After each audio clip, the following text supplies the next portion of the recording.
I think you have to be humble around your experience. Be humble around what you've learned and how it applies to this particular situation. And what startups have in common, most of them, is that they are a new thing. So whatever you did is based on something historic, but this is a new thing. So you have to be humble around that.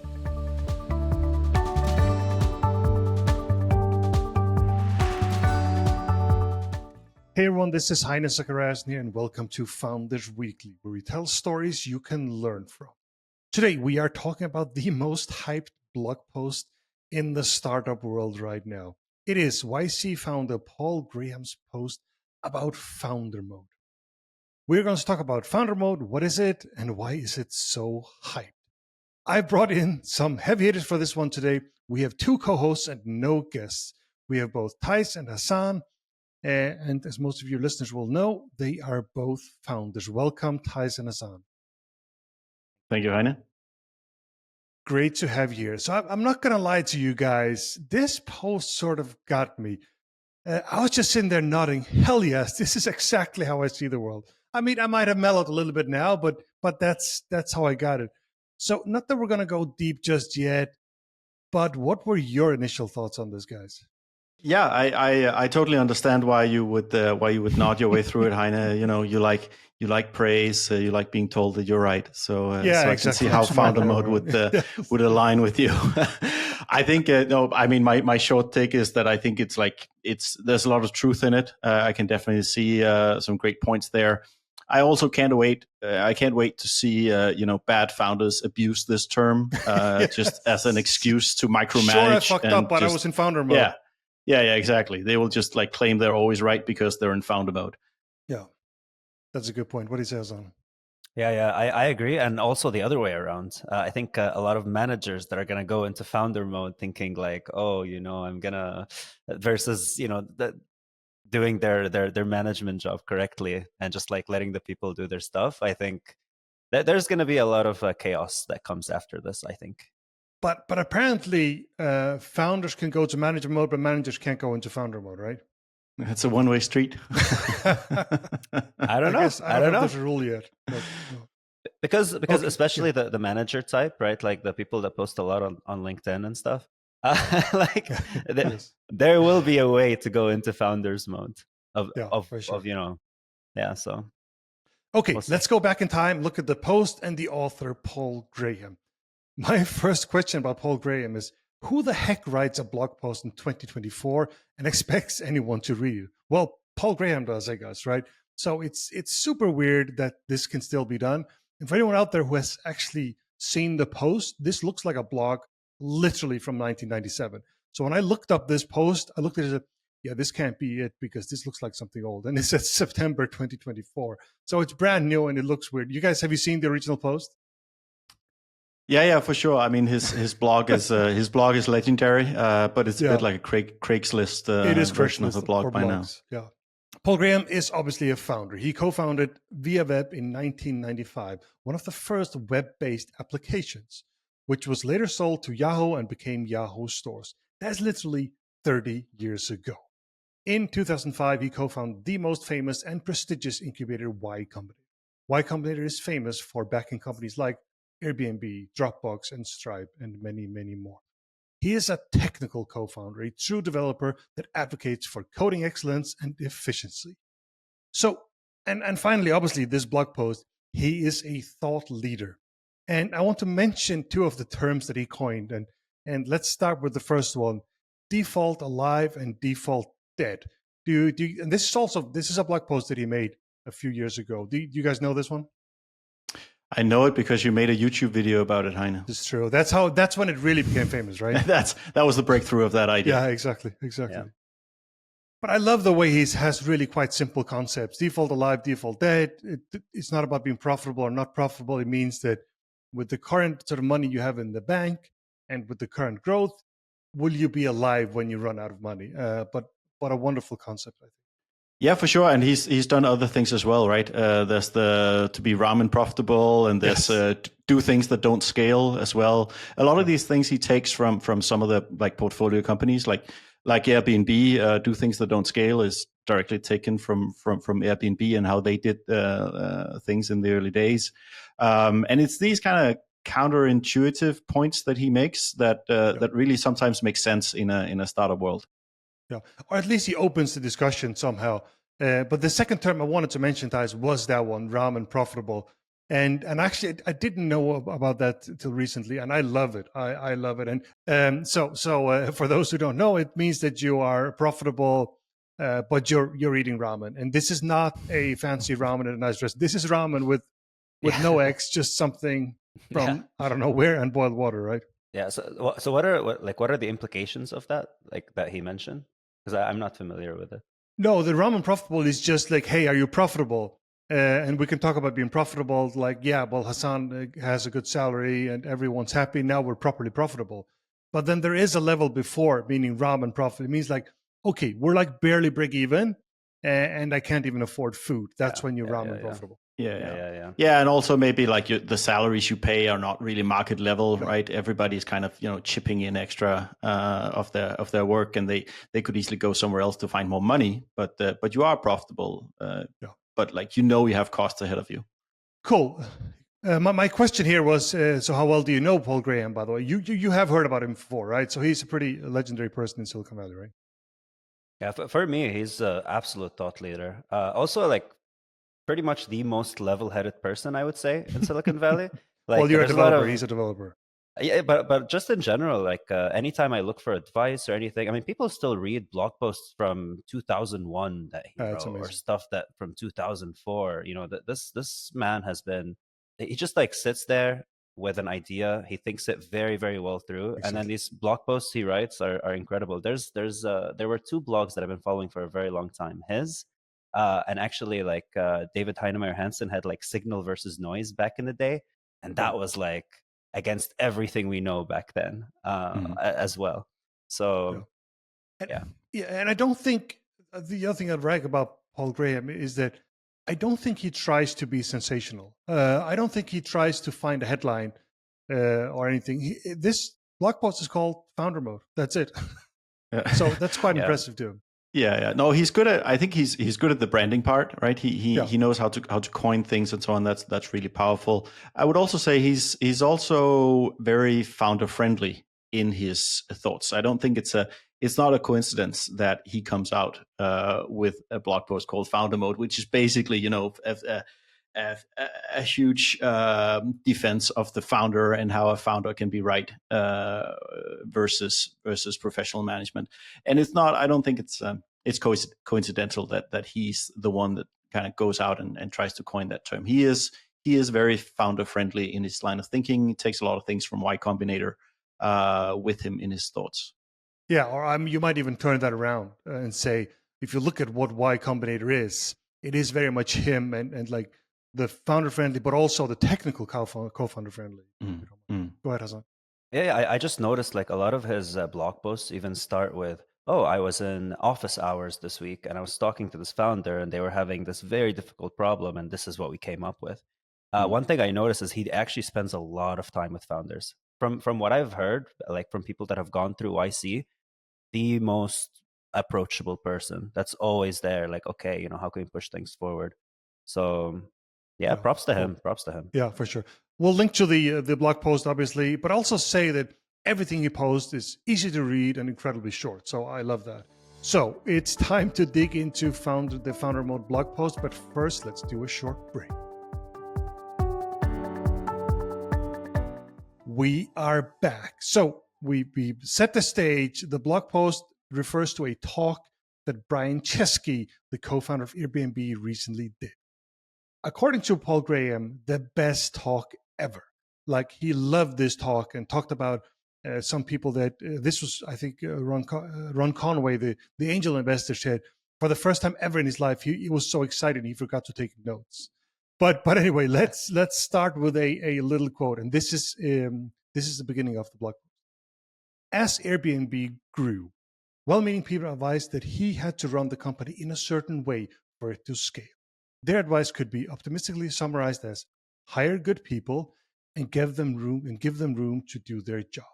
He followed this advice and the results were disastrous. So that's sort of how he opens it, that all these people came to Brian from Airbnb and they just said, hey, just hire great people and then back off. And that led to horrible consequences. So have you heard this advice before, Theis? I think it's very common advice, right? Hire smart people. There's a lot of areas of your business that where you're not the expert, you're not the one who knows most about pretty much everything, right? In the kind of in the growth of the business. So hire a great marketing person, hire a great salesperson, hire a great technical lead, and get out of the way, because these people know what they're doing, and you should just leave them to it, right? You should delegate. And let them go. I think we've been told that by everybody, but I would also say this is also a way that we've been thinking ourselves, right? This makes sense. But how do we get to that conclusion, Theis? Well, yeah, sure. I mean, it's kind of, I think it's kind of common wisdom, right? It makes sense that, hey, yeah, these areas I don't know much about. Let me hire someone who's really good, who's done it before, and then let them do their job, right? It also sounds right? Yes. Micromanagement sounds really bad. Delegating and let people grow and like have their space, that sounds good. It sounds like something you should do. So it's just it's advice that's very easy to take in and kind of follow, because you want that. Yeah. And how did that go then for you? Go ahead. Well, I think for us it's been a mixed bag, and I can definitely recognize this is part of the blog post, right? That really resonates if you've been through a growth journey. I think I don't think anyone has been through a growth journey without having hired people, which then like it just didn't work out. Just some fundamentals they didn't understand, or you gave them space and they misused that space, like they didn't ultimately understand, or they weren't able to transfer their experience to this setup. Like we've seen so many examples of it going wrong, where we hire really great people, at least on paper, and then it turns out horribly wrong. So that really resonates. I mean, I think with something that sounds easy, that's when it's usually hard. Like for here, I think the aspect that it's not inherently wrong to just like hire and delegate, right? It's that hiring is really difficult. It's not something that's easy to do. And hiring the right people is even more difficult.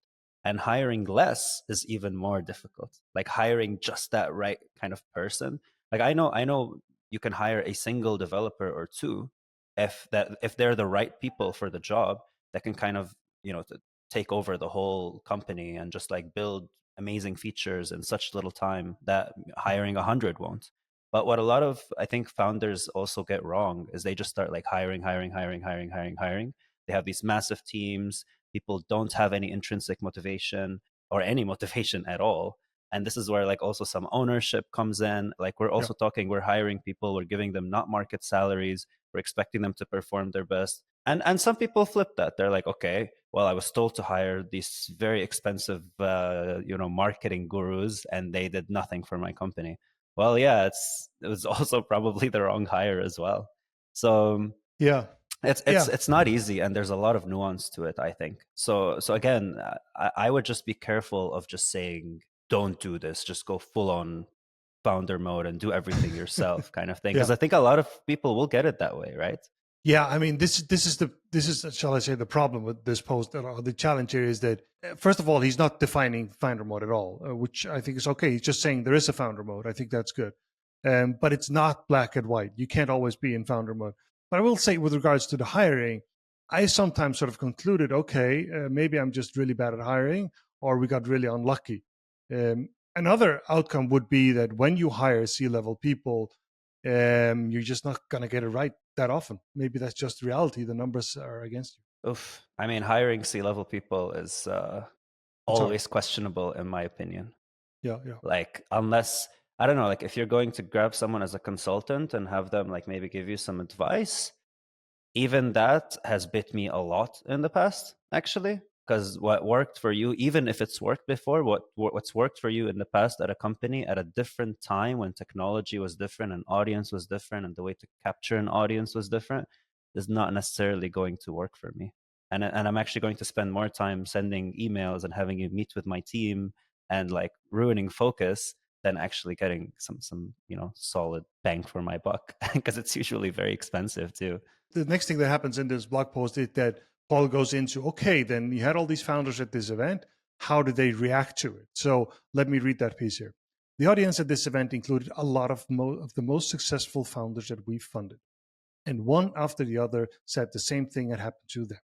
They'd been given the same advice about how to run their companies as they grew, but instead of helping their companies, it had just damaged them. So he's just doubling down on it and saying, hey, everyone's getting this advice. And that's sort of what we're concluding to. And it does also make a lot of sense. But Theis, when you said earlier, hey, we sort of came to this conclusion too.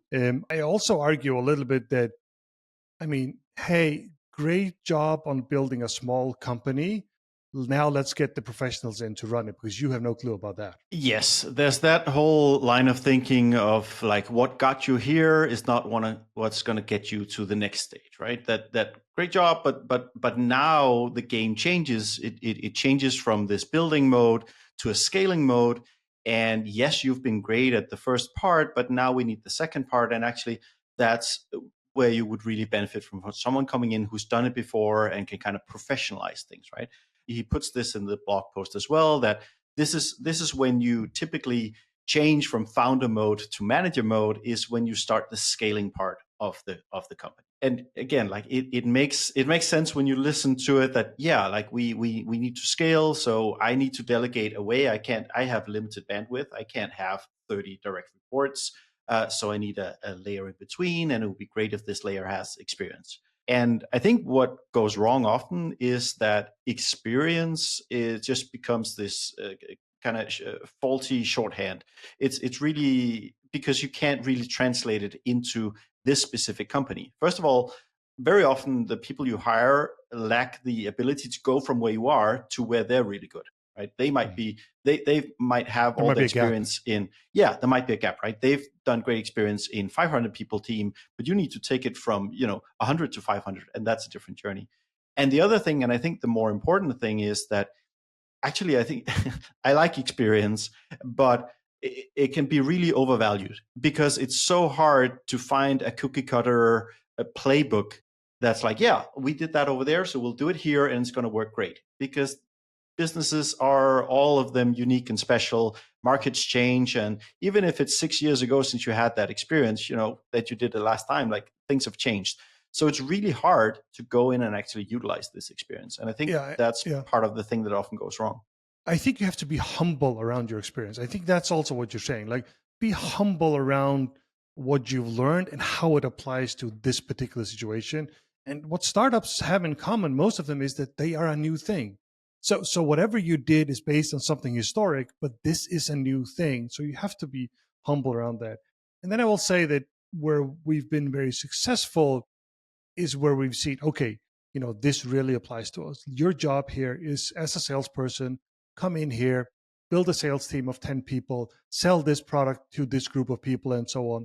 Then just like 60, 70% is very similar, and then I can learn the other part, right? That really works well. Yeah, I also like that. I think like one thing is a lot of people kind of miss that the journey is the actual experience. It's like, how did you learn what to do, what you did on the job versus what you did on the job, right? Mm-hmm. And that is different. Again, the product is always going to be different versus people going like, hey, come apply exactly what you did somewhere else. No, come teach us how you built a team that was able to figure out how to build these funnels or these, again, whatever it is that you're getting help with, right? And again, that knowledge isn't usually transferred. It's usually more like, hey, here's the exact playbook. And the playbook is just not going to work in different situations. A question on this is what we just read from the blog. He says all the founders agreed on this. They had seen the same thing, and same thing had happened. The outcome was the same. So why does this happen? It's not like the VCs want you to fail. They want you to succeed. When this is known among founders, why don't the VCs know this? Or why does this happen? Part of it can be just a lack of operational experience. I think there's an underestimation of like what the founder actually comes with and what the founder can deliver on a continuous basis. Of course, if you're dealing with a founder who's really shown a lack of ability to grow, right? Or a founder that has really, really poor people skills, and management skills and leadership skills, but they happen to like build a great product in there and find a product market fit. I mean, in those, I can definitely see situations where you would say, hey, actually, we need to, the best way we can support this founder is actually to surround him with people that can really, help him in those areas where they are weak. But a lot of times the founder is actually on a growth journey successfully and is certainly able to continue that growth journey. And I think there's an underestimation of that. There's like this, and also because VCs really want the playbook, right? There's nothing better if you have a playbook, because let's get the manual out, right? Because then we can scale this. Like they're also they're trying also to scale their model, right? They are trying to invest in 30 different companies. And if everything's different, and they want to lower risk as exactly. well, right? Like they want to lower the risk, right? And no one ever gets fired for hiring the professional CMO or the really high shooter CTO. Maybe they should be, right? But it's like we said in the very beginning that it's a safe choice. Like it seems right, it seems safe that let's get people in that's done it before. Let's help you, right? Let's help you, and also because what they have and what we come with here is money, right? So this is one of the things that enables the money enables you to hire a great team, right? Yeah. You bring the money to pay for that team, so that's why I listen to you. Go ahead, Hassan. Yeah. I think there's like two things we talked about earlier that align with this. When is this becoming a problem? When companies are scaling. When are companies scaling, or like what kind of VCs and investors are they getting? They're getting investors that only care about money, and they've been like looking at, what's your cost of acquisition and what's like all of this stuff, and they're really like just focused on the numbers and not focused on like what goes into actually building a company. And a lot of these people have simply not built a company before. And yes, I have a little bit of, I wouldn't call it a vendetta, but I see this happen all the time. Like, yes, there is so much bad advice going around from investors to companies, and it's usually the scale-up investors that come in and honestly, like, really hurt their investment more than anything. Whereas, a lot of these founders that were working with YC, let's say, right, they weren't complaining about YC when they were sitting in that room. I'm sure not. They were complaining about what came after that. Yeah, I would say I agree with you, Hassan. I would say that this whole debate can also seem very finger pointing, right? That the VCs are wrong, the founders are right. I think what really happens is that there's a lot of collaboration there, and there's a lot of agreement that we should go that direction. And yes, you can say that it's the VCs that are pushing for it, but I think like a lot of founders will agree and willfully go that way. So I think fingers point a lot of ways. I think one of the main things that go wrong here is that you draw this trajectory of you have a company, you find product market fit, and then you go on this scaling journey, and that's when you need these people. The problem is that it's very, very rare that you're actually done building the product, because markets change. And the world changes, consumers changes, customers changes. And that's when it goes wrong, because then you've put yourself into this manage mode, and that's when you need the founder. If things change around you, you need the founder who has like the gravitas and the experience to go in and say, actually, everything I told you in the past 3 years, that was right. Now it's wrong. Yep. And now we do things completely different, right? I love that. The founder is the only one who with credibility can go in and say that and change a direction completely, right? And that's where you see this, like, it's so easy to pull out these stories like, look at Steve Jobs. He came back to Apple and did these things. Yes, he had the balls to go in and say, actually, we're selling way too many different products. Like, we need to cut down from 40 to 5 and do these completely drastic things. And as a founder, you can do that. And that's the challenge, that the world changes and suddenly your company needs to make huge changes. And you cannot do that in manager mode, because manager mode is incremental. It's safe. It's one step to the other. It's not the iPhone, right? It's not everybody's doing this wrong. Let's do this completely new thing over here that nobody has asked for. It's just like we're doing this today, so let's do, plus 0.1 tomorrow. Yeah. And if we turn that around a little bit, like, the fact is also that people are more forgiving towards the founder, saying, she's the founder. It's fine. They can do that, right? So I think that sort of matters too. But you also touched on a different thing, which founders might have in common, which I think really can lead to a lot of success and all kinds of problems too. And that's courage. And a lot of founders have more courage than the average manager, right? So that leads to these situations, good or bad. I think founder mode leadership is much more courageous on all kinds of levels. Oh, absolutely. And especially actually going back to the first point, especially the courage to let people do their own thing and let your team succeed. But you have to have a company in which that's possible. You can't build a company that's super, again, like everyone doesn't know what they're doing, and you have all these meetings all over the place where people just don't even know how to take a step forward without that one meeting. Then of course, like, you're gonna need founder mode to go in there and go into everything and micromanage, and maybe you'll fix it a little bit. But again, why like Theis was saying earlier, I can't have 30 direct reports. Sometimes you actually can. When there is an example in the modern world, you know that, right? You know who has the which NVIDIA Jensen. Oh yeah, NVIDIA. He's like, did someone say he had 72 direct reports or something like that? Yeah. That's crazy. Yeah, you can when, like, your relationship with these reports is very, like, there's so much trust and ownership between all of you, and you're not like sitting, again, you're not going in and sitting on like some stupid meeting. Meetings are very, very impactful in this world. And so it also comes down to the founder building a founder mode capable company in a way, I guess, where you can be founder mode without, or like be very involved. Let's just like stop using the word too much, and not feel like you're micromanaging, right? So let's take another quote here. So we've sort of established that there's a founder mode and a manager mode, and this is one about specifically being a micromanager and micromanage. And he says, you tell your direct reports what to do, and it's up to them to figure out how, but you don't get involved in the details and what they do. That would be micromanaging them, which is bad. This is what he's saying is conventional wisdom, and we've been through that quite a lot. But what I want to say there is, you cannot micromanage every single thing in your company. But for me as a founder, I like to micromanage certain things. So when we have a new thing, I would go deep, follow the numbers incredibly close on a daily, hourly basis. But then I would zoom out again and then leave that, maybe until it breaks, but leave that and have managers run it, right?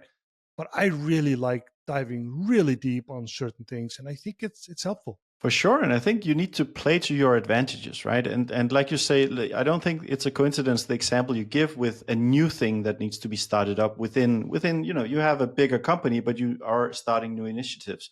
As a founder, you're great at getting things off the ground, and you understand the importance of details, and you understand just the value of like just grinding it out and just making it work.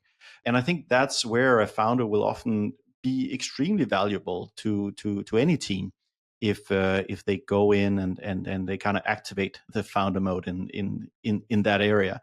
I think that could be extremely helpful. I think where it can go wrong is if you have not set the expectations with the people that you've hired, right? If you hire people and say like, hey, you're going to be the C-level executive and you have this area of responsibility, and it's yours, go run with it. And then you start, micromanaging and going in and participating in meetings and doing skip level meetings with their reports and so on. They're going to be pissed. But if you are more mature and you are aware of the fact that you are working in founder mode, you can set that expectation with people and say, hey, I'm not here to do your job. I'm here to help you. And I know a lot of things. So I'm going to go in and I'm going to give you that value.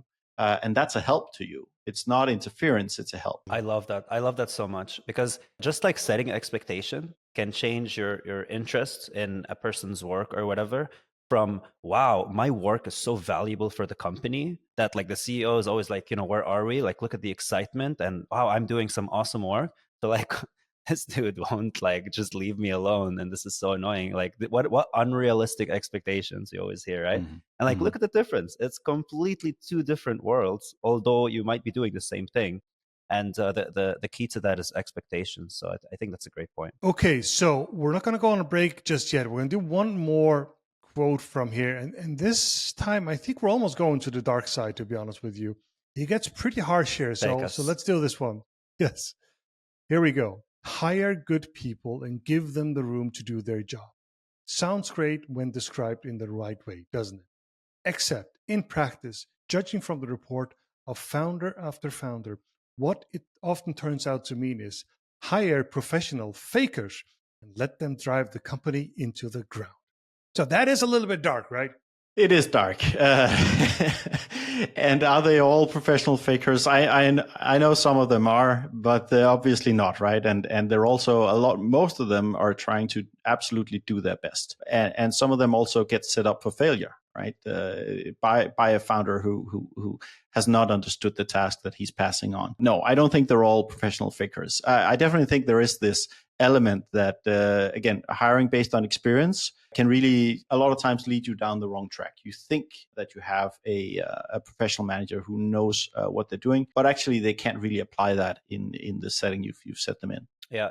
Also, like, we have to remember a little bit the context of where some of these experiences are coming from. Like, these are people in San Francisco. Having been there, those professional fakers you hire, it's like, oh, we're gonna hire some, I don't know, market person at X company that is a really big company, right? And they're gonna come in and they're gonna start suggesting things that make absolute zero sense for a startup. It absolutely doesn't apply. And they're gonna also expect, oh, where are my 4 people that are working for me that are doing the blah blah blah? And it's like there's a lot of that goes on, and not just there, like also in the European market, but especially there, like that happens all the time.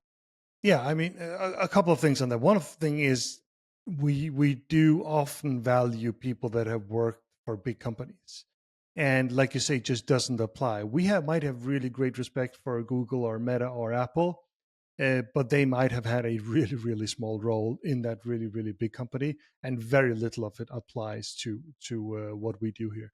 That's one thing. The other thing is obviously cultural differences. When you worked in the US, you know that Americans are incredibly strong at communicating, and which includes selling themselves, right? So that could be what he's referring to a little bit here. Oh, absolutely. We're going to go on a short break, and when we come back, we'll talk about how founders sometimes stand alone, but also what the future will bring for founder mode. Short break. Okay, we are back, and this time we're going to go straight into a quote here. And I don't know, are we still on the dark side here? Maybe a little bit, but let's go. Usually when everyone around you disagrees with you, your default assumption is, hey, I must be mistaken. But this is one of the rare expectations. VCs haven't been founders themselves, don't know how founders should run their companies, and C-level execs as a class include some of the most skillful liars in the world. So, professional fakers, now skillful liars. What do you say? That is so mean, to be honest. That is. It's tough because, if you look at the world, there are fewer founders than managers, I will say. There's one thing I'm going to say, and this is maybe a little controversial, but I've actually written a blog post on this before. Shout out blog post. I've written before, fake it till you make it. I genuinely believe in this, but not in terms of go and lie your way around. In terms of, yes, it's okay to set high expectations for yourself. What I mean by that is, if the most, I don't know, unethical way of this is lying on your resume, I think it's fine, honestly, if you think you can do it. If you think damn, I just haven't had a chance to work on these technologies or whatever, but I will definitely crush it. Fuck it, just say you did it, and you will do it. I'm gonna push back on. Okay, I know. This is again very controversial. But how else are you gonna grow? Really? I think you absolutely cannot lie on your resume going backwards, but you can make it unclear how skillful you are at a specific thing. I would say that maybe, but you can never not say the truth. What actually happened historically? That's something.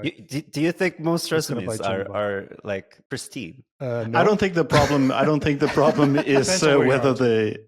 Yeah, I don't think the problem is whether the resume is correct or not. I think the problem is to overestimate the value of what is on that resume. There is that famous thing of that. The way the world works is that people get promoted to the first level of incompetence. Peter Principle. Right? Yes. Yeah. Because you do a good job and you get promoted until you don't do a good job, and then you don't get promoted, but you also don't get fired, right? And so you end up as the VP of marketing somewhere, and then you transferred over to the startups. So that's that element. But I also think I don't know. I think there's a lot of survivorship bias in this founder mode thinking. Like it's easy to point to, like, oh, but look at Steve Jobs, he did it. I'm sure that there are also a lot of startups that have gone founder mode all the way and crashed and burned because the founder is also very often not right, and they should have listened to outside advice. And maybe sometimes when everybody around you says that this is the thing you should do, sometimes that is actually the thing you should do. So again, but it's really hard to distinguish between those two, right, guys?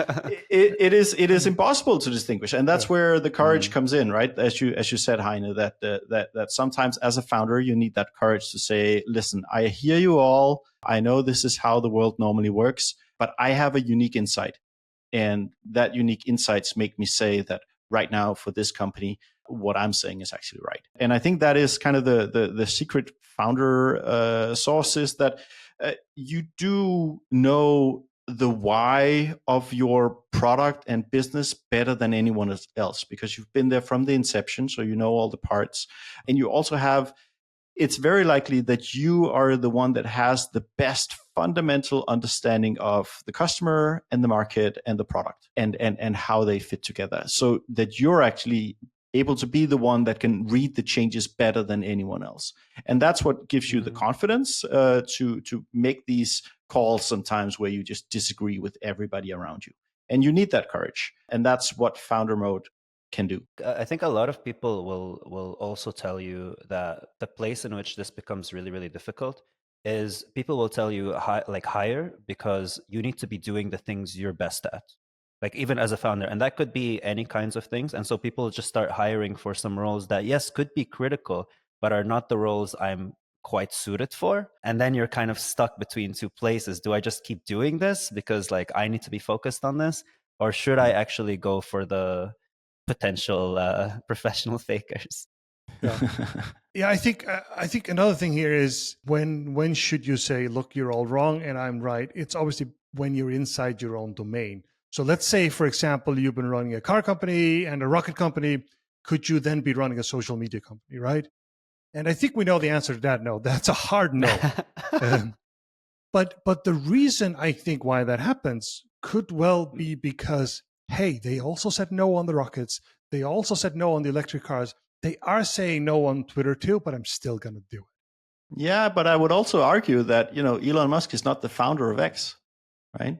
I don't think Elon Musk, with credibility to the team and to everybody around him, can go into founder mode. This is good. Right? Because he's the answer. He's a hired gun, except that he hired himself and he brings all the money.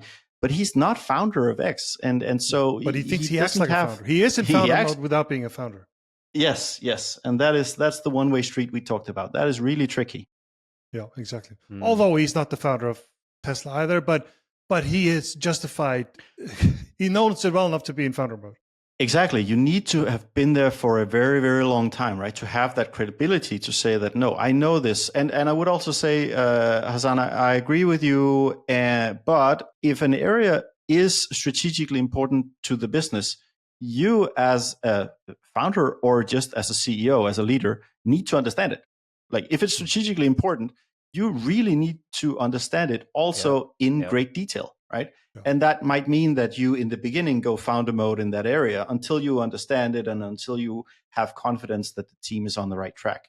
And then you can do the Heine thing of taking a step back again. But if it's strategically important, you need to go into founder mode and kind of understand it completely and meddle. So Paul also, like we said before, he doesn't really define it. What's going to happen here with this? He does define some of it, but are we going to see books about this? What's going to happen now? Oh my God! Yeah, so I kind of hope and fear that this is going to be like the new Agile. They just go through this period where everybody just says, "Sounds right." That we really need to, that you need to be flexible, but it also just quickly becomes the excuse for not having a plan. And the same thing with founder mode, that can just quickly become an excuse for just, steamrolling over everything and just micromanaging and doing all kinds of small things. But like he says, he hasn't really defined it yet. His point is kind of, I think we've identified that there's a new way, right? There's the early stage of the company, and there's the scale phase. And in the scale phase, we've done manager mode, but there's another way of doing it. So let's explore that. And I think, maybe that's what we in our own small way are doing today, and what people are doing. So yeah, maybe this matures into a better setup. Yeah, what I really like is the conversation this has started, and a lot of the ownership and responsibility that's starting to come out. Like, a lot of these conversations were not happening. I mean, people would kind of talk about it, but really, like, yeah, VCs weren't getting the pushback, and same, like, founders weren't getting the well, maybe you just fucked up, versus blaming it on someone else. So I think, like, ownership again and responsibility that's going to come out of this hopefully will be really good, but also, yeah, we need to be careful with the framework. I'm also very, very worried about an agile-like thing, because again, every company is different. So, and it's not an excuse to be a dick or, like you say, steamroll everything. I think that's also important. And if you go into this founder mode, it has to be in your domain and say, look, there's a reason why I go founder mode now. It's because I work with this for 14 years and you have done it for 6 months. That's why I do it, and I think I'm right. And then people around, the people in management mode, should say, okay, maybe he's got a point. Well, actually, one thing here that I forgot to mention, I would hate for people to think this means be an asshole like Steve Jobs and everything will be great. I still think that is actually not okay. And I think kindness actually scales in companies if done right? So being involved is not mistaken with like, be an asshole. Like, that was not Steve Jobs' strength, actually. It was his. Yes. There was many other things. Yeah. So. Yeah. And being involved and influencing isn't the same as not listening, right? You can still listen, you can still learn and grow from the people you've hired. But yeah, sometimes you just need to call some shots, and sometimes those shots are pretty detailed, but that's sometimes what is needed. And the better you listen, the better you'll be able to make these shots, right? So I'm going to read the final part of the blog post here. We're going to talk about that. Curiously enough, it's an encouraging thought that we still know so little about founder mode. Look at founders have achieved already, and yet we've achieved it all against headwind and bad advice. Imagine what they'll do once we'll tell them how to run their companies, like Steve Jobs instead of John Scully. End quote. What do you mean he's founder friendly, Theis? Yeah, I think these are very cheap points, right? These are very cheap points. This is where I get a bit annoyed, because this is not the right way to run every company at any time. Founders are not always right. Founders are not always superhumans that just know best. So I'm always skeptical about this idea of playbooks. That if we just do it this way, we're gonna the companies succeed because they do things differently and uniquely. And so as soon as you start running after the others, you will start failing. Yeah. You say startups and growing companies do that. Companies that keep running, they often run by a playbook. But yeah, in this stage, yes, you're right. Yeah, and sure, if you are so lucky that the world is super stable in those stages where you're doing these things, yeah, maybe you can do these playbooks. But the thing is, the world changes, and you need to react. And the founder is a great kind of tool for that, because they can go in with credibility and really change the direction of the ship and do some drastic things. That's amazing, and you need to use that. But it's not going to work in every situation for every founder. Some founders are just shit, right? Let's remember this. Let's hope they don't get any funding early on, so that's done. Yeah. I'll go further. I think most founders are shit. I think like most of us. No, really, like it's important for us to realize that we have so much to learn, and we should be going out for advice and wisdom and like learning more every single day. Because again, like, this is a byproduct. People might go like, oh shit, I'm just gonna keep getting bad advice everywhere. I'm just gonna lock myself and work on my startup. No, there's so much I don't know and you don't know and we don't know in this room. And like, even with learning stuff, what Theis was talking about earlier, everyone at the beginning of learning anything is terrible at it, right? So yeah, like that's it. I'll stop. But anyway, the story, the final part, like, run their companies like Steve Jobs instead of John Scully, is obviously incredibly powerful. in the sense that John Scully, we don't know all the details, all the circumstances, but literally was driving the company into the ground.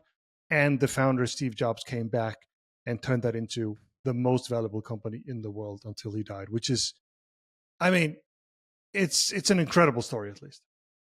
It's an incredible story. I'm sure we can find 10 stories where the founder came back and continued to run the company even further into the ground, even faster, right? So there's, like I said, there's survivorship bias here. And actually, I can think of like even more examples of that, like with Reddit, with Twitter, with like so many companies where the founder came back and tried to be the savior and completely ruined it. Also, again, it's Apple. Like, I'm not sure what it even means to run the company as Steve Jobs versus like John Scully when you're a startup or even a scale up at this point. I mean, you're not running. Well, they Apple. were almost back to being a startup at the time when John Scully left. It was so small. Mean, you're right. Right. I heard this story about Apple back in the 90s. So Apple's revenue in Europe was so small that the revenue in one store in Regent Street in London now is 3-4 times the total revenue in Europe back then. Wow. So that's the sort of gives you proportions how much they've grown. But anyway, there are 1,000 reasons for that, but it is interesting though. But my look, honestly, about all of this, my thoughts keep coming back to courage and having the right to make those decisions. And now you guys have touched on a little bit that the founder is allowed to do certain things and has an easier time having courage, and the managers are not allowed to do that. So I think that's really sort of my sort of conclusion, that one of the most important things. Yeah, for sure. And I think you can kind of put perspective on that and also think about, if we try to mature founder mode and try to make it broader and maybe find some middle ground, as a founder, you should also think about how you empower your management team to make these big changes, right? Because you can also just make it as an excuse so that you're the one who goes in and be the hero, right? But maybe there's a way for you to empower your team so that they have the courage to come to you and like to oppose you and say, listen, we're doing it completely wrong. We need to change direction. I love that. Yeah. And exactly. And also the courage of being wrong yourself, right? One of my favorite quotes is decisions are temporary and startups. So you might take a decision, but it's fine if you realize even in a few weeks that it's wrong. It's okay to change course. Yes. People that learn the fastest, they're just more likely to succeed. Yes. Strong convictions, loosely held. That's Yes. So we've come to the end of another episode of Founders Weekly. Thank you very much, Theis, and thank you, Hassan. Thank you, Heini. Please make sure you follow and subscribe wherever you listen to podcasts and leave a review and rating. It really helps. For those of you on YouTube, check out Raw Startup, where you'll find a lot of videos about building a startup. This has been Founders Weekly. Now stop listening, go build something in Founders Mode.